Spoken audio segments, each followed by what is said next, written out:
From awareness to daily practice.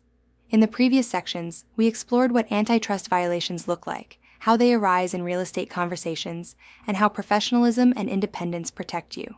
Now we bring everything together into one final practical question. How do you operate every single day without crossing the line? Antitrust compliance is not about memorizing laws, it is about building habits. The most successful agents are not just good at sales, they are disciplined in how they communicate, how they negotiate, and how they make decisions. The daily reality, where agents get in trouble. Antitrust violations rarely happen in formal meetings. They happen in everyday situations. A quick conversation at an open house, a text thread with other agents, a casual comment during a listing appointment, a discussion at an association event. These moments feel harmless, but they are exactly where risk lives. Example: an agent texts another agent, "What are you offering on your listings these days?" That one message can open the door to a conversation that regulators may interpret as coordination. The 3 rules that will protect you. If you remember nothing else from this chapter, remember these 3 rules. Make decisions independently. Discuss compensation only with your client. Document everything clearly in writing. These rules align perfectly with today's real estate structure, where buyer representation is formalized, compensation is negotiated, transparency is required. The client conversation, where you stay compliant. Your safest place to discuss business is always with your client. Example: buyer consultation. A buyer asks, "How do you get paid?" A compliant response: "My compensation is outlined in our buyer-broker agreement." We will also address how that compensation is handled in each transaction. This keeps the conversation clear, client-focused, legally compliant, the danger of assumptions. One of the biggest risks in today's market is assuming this is how it's always been done.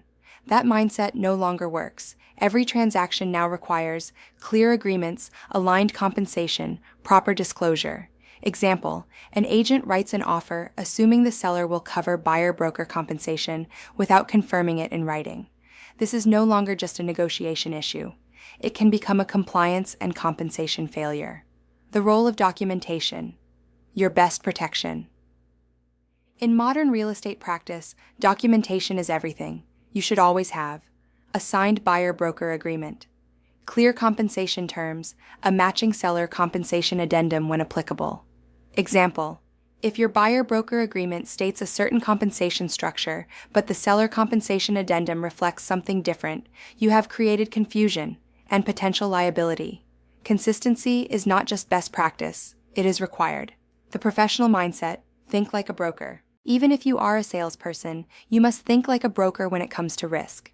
Ask yourself in every situation, is this my independent decision? Am I acting in my client's best interest? Would this look appropriate if reviewed by ADRI or in court? If the answer is unclear, pause. The story: the agent who did it right. An agent is sitting with a seller who says, "I talked to another agent and they said everyone charges the same." Instead of agreeing or commenting on competitors, the agent responds, "I can't speak for other agents, but I can show you exactly what I do to get you the best results." The agent then walks through marketing strategy, negotiation approach, risk management. The seller signs. Why?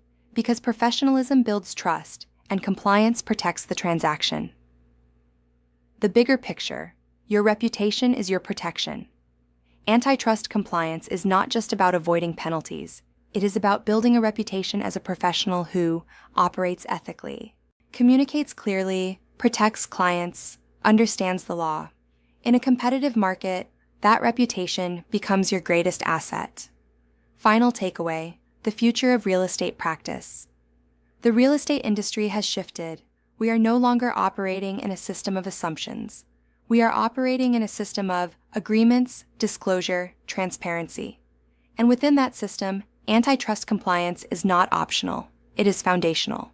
If you stay independent, stay client-focused, stay documented, you will not only avoid legal risk, you will position yourself as a true professional in today's market. Online discussion. Question: why is independence in decision-making critical in real estate?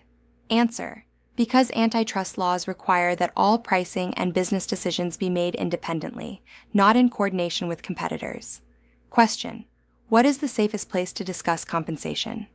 Answer: directly with your client through written agreements, not with other agents or competitors. Question: how does documentation protect an agent? Answer: it creates clarity, ensures compliance, and provides evidence of proper conduct if a dispute arises.